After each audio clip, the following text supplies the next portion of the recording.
Bismillahirrahmanirrahim. Assalamualaikum warahmatullahi wabarakatuh.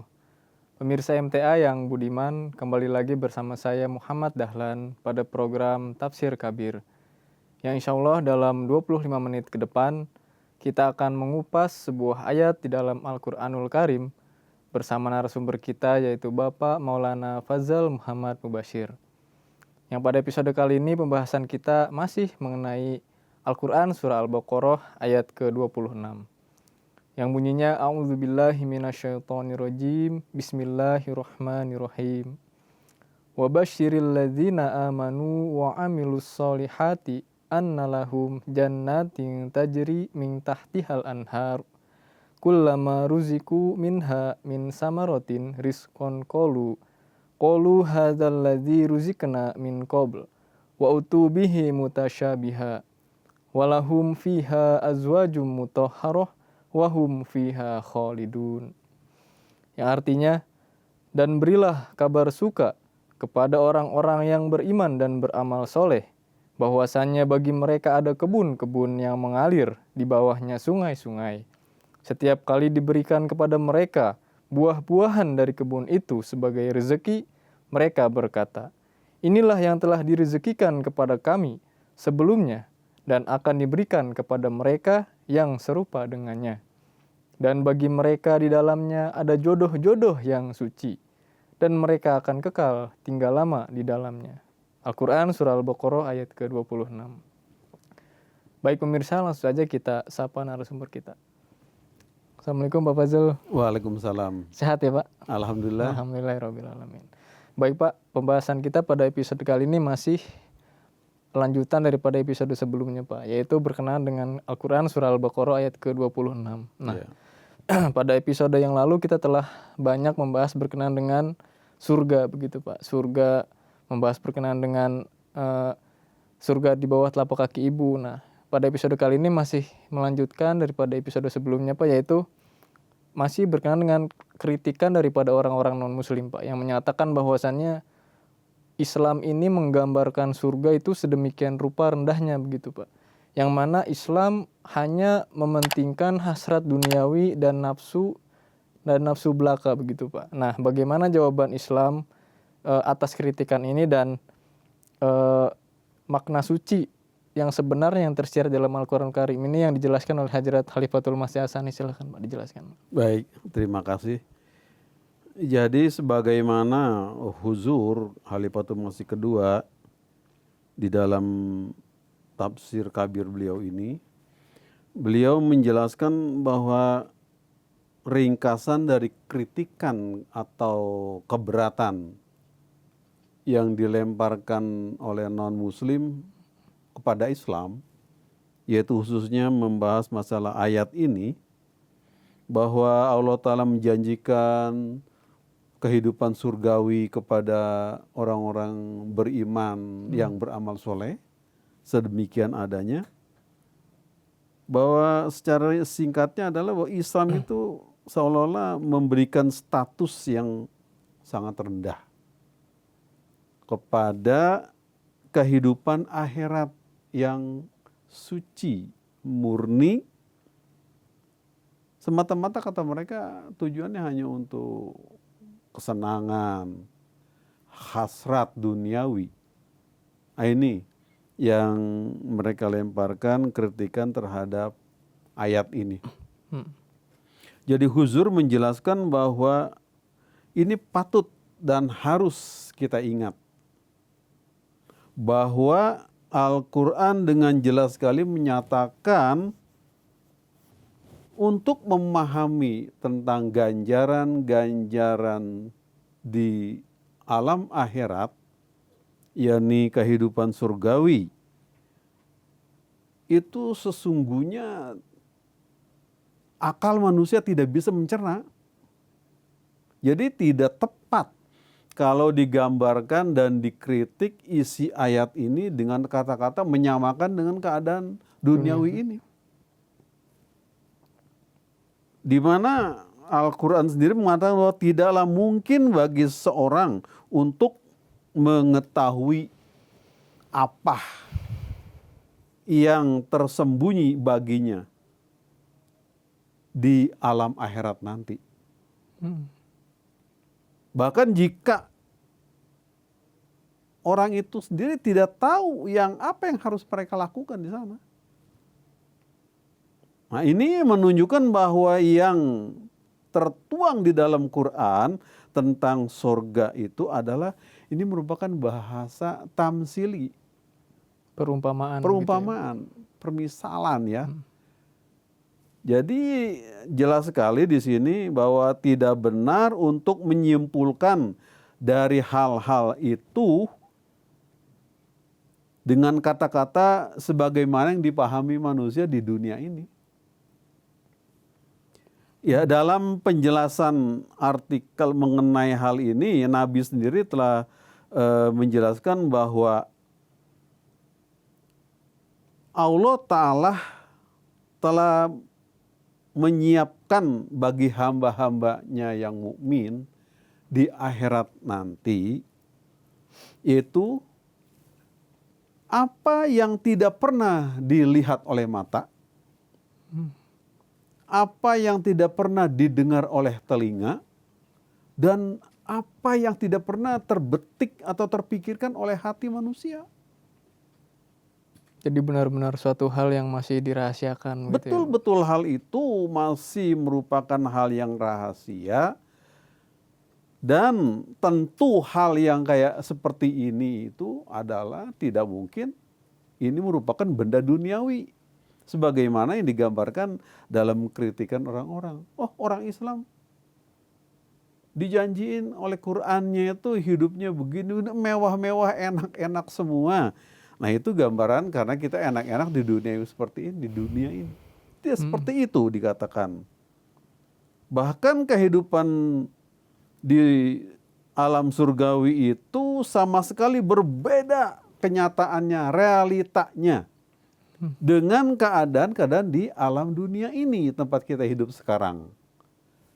Ya, contohnya misalnya dikatakan bahwa ada taman, kebun di dunia ini, ada sungai, kemudian ada buah-buahan juga di dunia ini. Ini kan yang disebutkan dalam ini yang dijanjikan nanti di akhirat sana, orang-orang mukmin yang beramal soleh itu mendapat sama kayak gitu juga.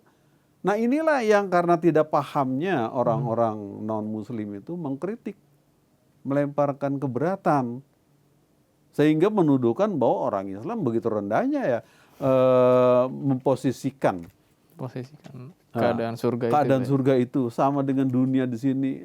Apa bedanya katanya seperti itu gambaran mereka. Jadi di sini Huzur menjelaskan bahwa prinsipnya Allah Ta'ala itu telah menjelaskan beberapa contoh juga pada surah-surah yang lain seperti surah Ar-Ra'd, bahwa kehidupan bagi orang-orang saleh juga akan mengalami keadaannya sama seperti itu, yaitu dia akan tinggal di suatu tempat yang kebunnya rindang, yang di bawahnya mengalir sungai, lalu buah-buahan pun sudah tersedia di sana. Tetapi dijelaskan bahwa semua keadaan tadi yang dikenal di dunia itu, benda-benda itu beda sekali dengan keadaan yang di dunia ini. Apa bedanya? Adalah bahwa yang di alam akhirat di surgawi itu keadaannya tidak pernah berubah. Contohnya, kalau di sini air itu sering tercemar, berubah. Dari kita cuci piring berubah, turun ke comberan berubah. Begitu juga air yang lain-lainnya tercampur ini itu berubah sehingga rusak. Nah, air di surga itu tidak ada kayak gitu. Dia tidak ada mengalami perubahan sedikit pun, tidak ada kerusakan. Alamnya itu kekal abadi seperti kekal itu. Begitu ya, Pak. Kemudian juga sungai-sungai yang mengalir di sana itu beda dengan sungai-sungai yang mengalir di sini. Susu yang dikatakan gambaran dalam surga susu sungai susu yang mengalir. Itu juga susunya kalau di sini dalam 2-3 sehari saja susu udah basi. Apalagi sudah tersentuh oleh tangan atau kita minum disimpan di gelas, itu sudah basi dalam sekian jam. Tapi yang dikatakan sungai susu di surga itu kekal abadi dan tidak pernah akan ada terjadi perubahan, apalagi yang dikatakan namanya basi. Nggak ada. Begitu juga buah-buahannya tidak rusak. Nah, kalau dijelaskan seperti itu dan kita paham seperti itu, maka jelas perbedaan antara kehidupan duniawi sini dengan di akhirat sana itu berbeda jauh, tidak sama. Jadi kalau dikritik, orang Islam mau senang-senang aja di sana. Udah punya buahan segala macam, hidup surgawi. Hanya itu yang dia kejar-kejar, katanya, berbuat amal baik di alam dunia ini. Karena itu yang dia kejar. Itu pikiran duniawi. Karena tidak sama yang dikatakan bahwa di alam surgawi itu juga ada buahan, ada susu, ada sungai, air mengalir. Bahkan dikatakan pada ujung kalimat ayat itu ada pasangan-pasangan jodoh-jodoh yang suci. Sehingga terpikir oleh mereka, kalau gitu hidupnya sama ya kayak di dunia sini. Ada keperluan biologis, kemudian perlu juga keturunan nantinya. Ini adalah pikiran-pikiran alam dunia sini. Sedangkan di sana tidak seperti itu. Nanti saya akan jelaskan pula kenapa harus sama begitu gambarannya dengan buahan sini, di sana pun dikatakan ada buahan. Nanti kita akan berikan juga. Jadi di sini bahwa apa yang dijelaskan oleh Huzur Khalifatul Masih kedua adalah bahwa hal-hal, keadaan-keadaan, benda-benda surgawi yang memang namanya juga sama, mirip dengan apa-apa yang kita kenal di dunia ini, sesungguhnya itu adalah tamsilan, perumpamaan. Gitu ya, persamaan. Jadi kenapa harus menggunakan yang sama? Nanti kita akan bisa berikan lagi. Kita akan bahas nanti. Insya Allah. Baik Pak, langsung ke pertanyaan selanjutnya, masih berkenaan dengan surga ini Pak. Jadi surga kan adalah tempat yang dijanjikan bagi orang-orang yang beriman dan beramal soleh begitu Pak. Nah tadi diterangkan bahwa kritikan itu tidaklah berdasar dan tidak memiliki pendukung apapun begitu ya Pak ya. Hanya kritikan yang dilontarkan dari mulut saja begitu, tidak ada bukti apa-apa. Nah bagaimana Pak kondisi sebenarnya atau situasi sebenarnya yang diterangkan oleh Al-Quranul Karim berkenaan dengan surga ini Pak? Apakah benar surga itu yang tadi dikritikan itu yaitu sama seperti di dunia ini Pak? Apakah benar? Bagaimana penjelasan Al-Quranul Karim berkenaan dengan kritikan ini Pak? Silakan. Baik, terima kasih. Jadi dalam Quran Karim dijelaskan bahwa Allah Ta'ala pun berfirman pada surah Muhammad ayat 16. A'udzubillahi minasyaitonirrajim.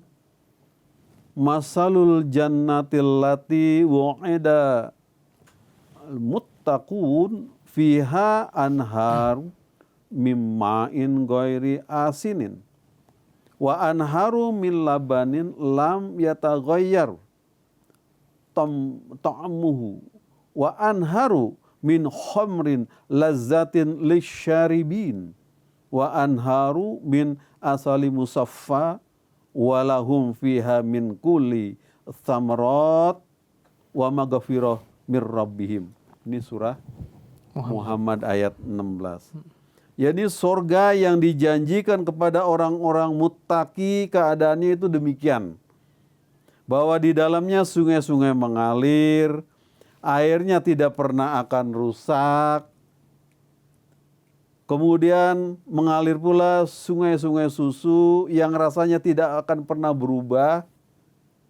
Kemudian sungai-sungai arak yang menyebabkan rasa nikmat bagi yang meminumnya. Sungai-sungai madu yang mengalir dengan kualitas benar-benar murni. Di dalamnya tidak ada campuran lilin dan benda-benda lain. Mereka akan mendapat semua jenis buah-buahan itu dan akan mendapatkan ampunan dari Tuhannya. Maghfirah. Jadi apa-apa yang dijelaskan di dalam ayat ini, darinya jelas bahwa surga ini bukanlah surga materi atau material sebagaimana kita kenal di dunia ini. Nah, sungainya juga tidak pernah rusak airnya. Di sini kita katakan bahwa air kalau sedikit saja tersentuh dengan hal-hal lain jadi keruh. Keruh. rusak, bisa bau busuk. Begitu juga susunya Jadi basi. dibuang. Lalu buah-buahan juga busuk pula, nggak habis dimakan. Seperti itu keadaannya, tapi di sana dikatakan abadi semuanya. Nah ini kan jelas. Gambaran kehidupan di akhirat itu adalah gambaran surgawi yang kekal abadi, yang tidak ada pernah terjadi perubahan sesuatu pun. Disebutkan sama dengan nama-namanya itu, lain hal lagi itu. Tapi kondisi keadaan di surga itu seperti itu. Kemudian juga Huzur menjelaskan di sini, ada kata Allah Ta'ala berfirman, lazzatin lisyaribin. Ini arak ini tidak menimbulkan rasa mabok. Di dunia ini kan kalau orang minum arak, Ada minuman keras atau miras, itu orang jadi teler. menimbulkan Kemabukan, orang tidak sadar, lalu ngaco nggak karuan, kadang-kadang bisa marah-marah atau mencaci maki orang kalau bisa minum itu. Ini di dunia. Tapi dikatakan di akhirat nanti orang itu meminum, begitu rasanya nikmat tapi tidak terpengaruh oleh rasa akibat dari minum itu mabuk seperti di sini. Artinya apa? Jelas berbeda keadaan alam surgawi dengan alam duniawi di sini yang dikenal oleh sang pengkritik orang-orang lain. Di sini jelas sekali. Kemudian juga ada Allah berfirman ya, mirip dengan mafhum tadi itu. Allah berfirman, yutafu alaihim bika'sim min ma'in bayda'a allazati lisyaribin la fiha ghaul walahum anha yunzafun. yakni akan disuguhkan kepada mereka para ahli surga itu dengan cawan dari mata air yang mengalir, yang putih, jernih, bersih, lezat bagi orang yang meminumnya. Di dalam tidak ada hal-hal yang memabukkan, dan mereka tidak pula akan kehilangan akalnya karena minum-minuman tadi itu. Bayangkan, minuman arak disebut dengan kata bahasa Arab. Kenapa arak kok dipakai? Karena ini adalah sesuatu hal yang menggambarkan bahwa dengan meminum itu orang jadi mabok. Kalau di dunia ini mabok beneran, nggak sadar gitu, teler istilahnya. Kalau di sana maboknya beda lagi, kecintaan yang begitu tinggi, mendalam terhadap zat Allah Ta'ala. Tapi bukan mabok orang itu tidak sadar, tapi makin tinggi maboknya dengan kecintaan kepada zat Allah Subhanahu Wa Ta'ala. Jadi ini jelas sekali gambaran kehidupan di alam surga itu adalah jauh berbeda dengan keadaan alam dunia ini. Itu yang digambarkan oleh Al-Quran sendiri. Jadi maksudnya tidak ada keracunan, tidak ada pula setelah minum orang jadi mabok. Dari hal itu diisyaratkan bahwa meminum arak duniawi tidak menjadi sumber kelezatan hakiki. Kalau orang minum miras di dunia ini tidak menjadikan kelezatan hakiki, malah kacau, pikirannya hilang, kesadaran hilang, bisa tergeletak di tengah jalan, bahkan kecebur sampai kecomberan. Ada yang kayak gitu. Ini di dunia. Tapi di sana dikatakan mereka kelezatan begitu dinikmati dengan penuh kesadaran dan tidak ada perubahan pengaruh-pengaruh yang buruk seperti apa yang kita kenal di dunia ini. Jadi tidak bisa itu ayat ini dikritik, orang Islam kok sama dengan di dunia ini saja hidup di alam akhirat juga pengen senang-senang kayak di dunia. Beda? Enggak. Itu beda, jauh berbeda sekali. Jadi surga di alam sana itu adalah surga yang abadi, alam yang abadi, sebagaimana dalam ayat lain Allah juga berfirman lagi nih, wasaqahum rabbuhum syarban tahuron, bahwa Allah memberikan minuman yang suci, murni, bersih, yang tidak ada pengaruh-pengaruh buruk yang negatif terhadap orang yang meminumnya di surga itu. Di surga nanti. Nah, jadi jelas di sini gambaran kehidupan surga itu seperti itu. Artinya berbeda dengan keadaan alam dunia ini yang kita kenal dalam kehidupan kita sehari-hari. Nah, ini banyak ayat-ayat lain lagi masih diterangkan di tafsir ini oleh Huzur. Baik Pak, jazakumullah atas penjelasannya Pak. Jadi dikatakan tadi bahwasannya keadaan di alam surgawi nanti itu berbeda dengan keadaan di duniawi ini begitu Pak. Dari segi keadaan benda-bendanya, seperti misalnya tadi diberikan contoh air saja Pak begitu. Air dari sungai-sungai di dunia ini akan mengalami kerusakan, jadi keruh atau manfaatnya tidak ada lagi begitu Pak ya. Tapi ketika air di surga itu diterangkan dalam Al-Qur'an bahwasannya air di sana itu akan jernih selamanya, susu-susu di sana tidak akan basi, tidak akan berubah rasanya ataupun warnanya. Dan buah-buahan di sana juga tidak akan mengalami kebusukan begitu Pak, seperti yang ada di dunia ini begitu. Iya. Jadi kritikan mereka ini, kritikan orang-orang non-muslim ini sama sekali tidak berdasar dan sama sekali tidak memiliki bukti begitu ya Pak. Betul, karena mereka tidak paham itu. Tidak paham Gambarannya ya. itu dianggap sama dengan dunia ini. Malah dikatakan oleh mereka bahwa Islam malah merendahkan keadaan surgawi begitu ya Pak. Iya, karena tadi itu dari awal kita katakan mereka memahaminya dunia. Ya jelas kalau dunia mah merendahkan itu. Sedangkan kalau kita dengar tadi penjelasannya adalah kehidupan yang suci murni seperti itu sangat tinggi sekali.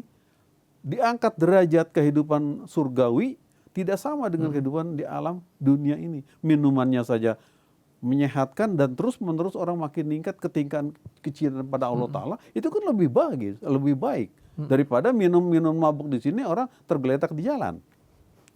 Sangat bertolak belakang gitu Pak. Betul, jauh.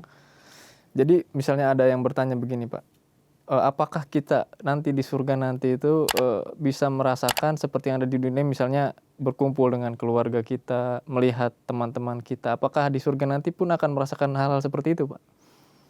Kalau digambarkan dengan perasaan kayak dunia ini, itu tidak akan sama. Karena dunia ini sifatnya sementara dan berubah. Kalau di sana, dia akan kekal abadi. Contohnya tadi katakan, ketemukah keluarga kita misalnya, kita sayangin di sini, di sana ketemu lagi. Itu dalam hal gambaran di sini mengenai kekeluargaan itu, bahwa orang-orang mukmin itu satu sama lain saling kenal. Keluarga kita di sini mungkin yang kita sayangi anaknya tidak taat, ya tidak akan bisa menjadi penghuni surga sebagaimana ayahnya atau ibunya atau kakak adiknya yang memang mendapatkan karunia Allah Ta'ala untuk tinggal di surga. Nah, tidak akan sama. Di sini kita bisa cari misalnya anak yang nakal pun bisa kita kumpulkan sama-sama disayang-sayang. Di sana tidak seperti itu. Anda akan bisa ketemu dengan orang-orang yang sama, yang memiliki kadar amal soleh yang tinggi, yang mana Allah sendiri sudah menyetujuinya, meridhoinya terhadap amal-amal itu. Walaupun kita di sini dengan keluarga sangat sayang, dengan si A dan si B dan si C semuanya, keluarga kita seperti itu, nah maka di sana itu nanti tidak itu yang dilihat. Itu karena yang di sini kita dapat seperti ada duniawinya. Sementara di sana adalah gambaran amal-amal yang membawa kebahagiaan adalah secara ruhani. Baik Pak, jazakallahu Pak atas penjelasannya yang begitu gamblang ya Pak. Nanti akan kita lanjutkan lagi pada episode yang akan datang Pak.